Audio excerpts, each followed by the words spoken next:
अस्सलाम वालेकुम। Discover Korea के साथ आपकी खिदमत में हाज़िर हैं। उम्मीद करता हूँ आप सब खैरियत से होंगे। अगर आप मेरे चैनल पर न्यू है तो चैनल को सब्सक्राइब करना ना भूलिएगा, ताकि मेरी हर नई आने वाली वीडियो आप तक पहुँच सके और आप कोरियन लैंग्वेज सीखकर कोरिया आ सकें। अच्छा, जो आज का आपका सवाल था कि सर हमने प्रैक्टिस कर लिया, तमाम अल्फ़ाबेट्स याद कर लिया, अब हमें बताएं कि जो कोरियन अल्फाज हैं वो कैसे बनते हैं, जो कोरियन वर्ड है किस तरह फॉर्म्ड होते हैं। तो आज मैं आपको बेहतर तरीके के साथ गाइड करने की कोशिश करता हूँ। अच्छा, पहले इंग्लिश की बात हम करते हैं कि इंग्लिश में भी सेम रूल है। एक कॉन्सोनेंट और एक वावल मिलके प्रॉपर एक वर्ड बना देते हैं। जिस तरह हमने आई और एस को अटैच किया तो ये इज़ बन गया। इसका मतलब होता है। तो ये इस तरह सेम रूल कोरियन लैंग्वेज में भी फॉलो होगा। लेकिन कोरियन जो लैंग्वेज है उसमें एक चीज़ का आपने ध्यान रखना है कि वर्ड बनाते वक्त कभी भी आपने वर्ड वावल से स्टार्ट नहीं करना। हमेशा जो कोरियन लैंग्वेज है उसमें वर्ड कॉन्सोनेंट से स्टार्ट होगा। अब हम उसकी प्रैक्टिस कर लेते हैं। ये हमने कॉन्सोनेंट गियुक लिखा और साथ प्लस करना है एक वावल आ। तो स्टैंडिंग जो वावल्स होते हैं, स्टैंडिंग वावल्स वो हमेशा कॉन्सोनेंट के बराबर लिखे जाते हैं। और कोरियन जो लैंग्वेज है वो हमेशा लेफ़्ट टू राइट लिखी जाती है। तो ये जो मैं बोल रहा हूँ साथ साथ पॉइंट नोट करते जाइएगा, ताकि आपको बेहतर तरीके के साथ कोरियन लैंग्वेज याद हो जाए और किसी किस्म की गलती की गुंजाइश ना रहे। ये हमने गियुक लिखा, ये हमने आ लिखा। अब इन दोनों को आपस में मर्ज करना है, अटैच करना है, तो ये कुछ इस तरह बन जाएगा। अब ये इसकी साउंड स्टार्ट वाली गियुक की के एच होती है और ये क्या है, स्टैंडिंग वावल आ। तो ये क्या पढ़ा जाएगा, खा। खा उर्दू में इस तरह खा लिखेंगे। अब इसका जो मीनिंग है वो है जाना। तो इस तरह ये चीज़ कंफर्म हो गई कि कोरियन लैंग्वेज में जब एक कॉन्सोनेंट और एक वावल आपस में मिलते हैं तो वो एक प्रॉपर वर्ड बना देते हैं, बा मायनी। तो इसके बाद मैं आपको ये चीज़ सिखाता हूँ कि आपने प्रैक्टिस कैसे करनी है। बेहतर कोरियन लैंग्वेज सीखने के लिए आपने ऊपर वाली लाइन पे सबसे पहले स्टैंडिंग वावल्स लिख लेने हैं आ, या, ओ, याओ, ई। और जो नीचे बिलो लाइन है उधर आपने एक कॉन्सोनेंट लिख लेना, पहला गियुक। अच्छा, आपने इन दोनों को अब अटैच करना है।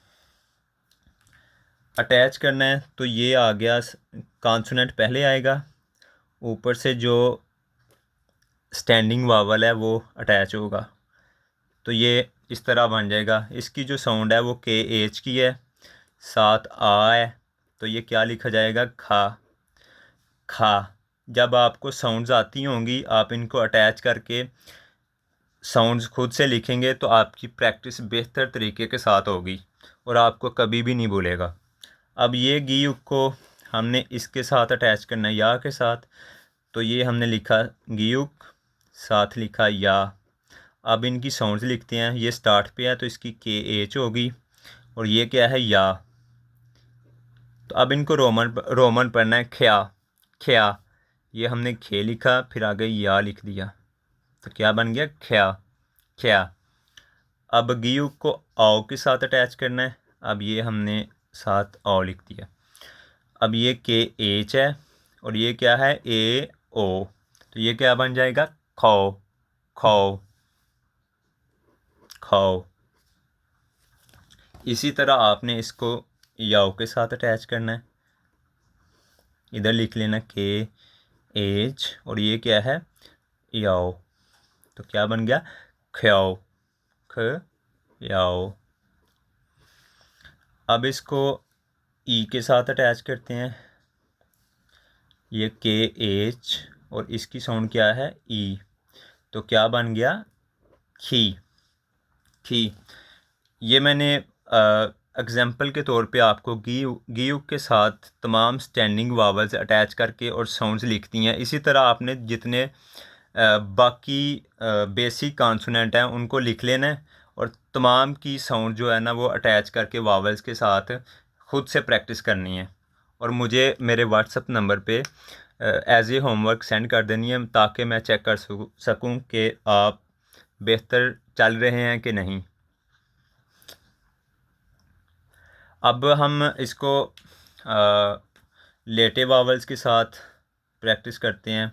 ये हमने लिख लिया ओ, यो, ऊ, यू, इधर हम लिख लेंगे दोबारा गियुक। अब इनको आपस में कंबाइन करेंगे। अच्छा, जो स्टैंडिंग वावल्स हैं वो हमेशा बराबर लिखे जाते हैं और जो लेटे वावल हैं वो हमेशा कॉन्सोनेंट के नीचे लिखे जाते हैं। ठीक है, ये हमने ऊपर क्या लिखा, गियुक, कॉन्सोनेंट नीचे आएगा, ये इस तरह।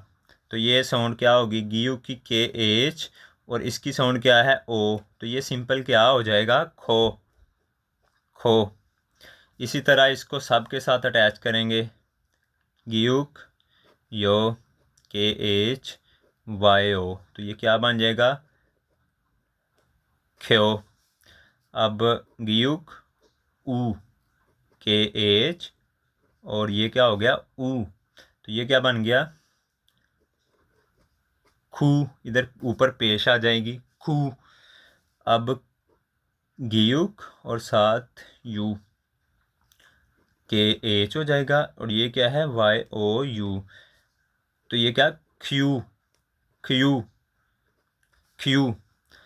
अब इसको लास्ट जो अंडरनीथ वावल है, लेटा वावल, के साथ अटैच करेंगे। तो ये इस तरह लिखा जाएगा, के एच, और इसकी साउंड ई यू के साथ रिप्रेजेंट करते हैं।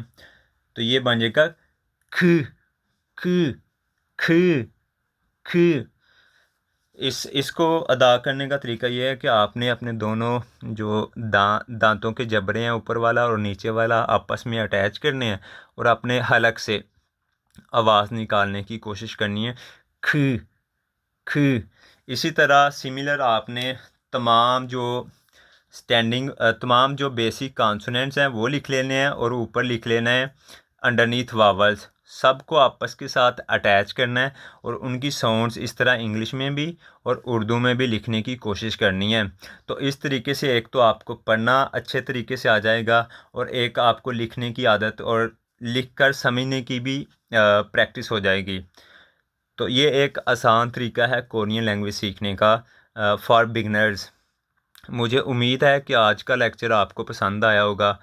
इन केस किसी भी भाई को कोई सवाल है तो वो कमेंट बॉक्स में मुझे अप्रोच कर सकता है, मैं उसे जल्द अज जल्द रिप्लाई देने की कोशिश करूँगा। अपना बहुत सा ख्याल रखिएगा, दुआओं में याद रखिएगा। अल्लाह हाफिज़।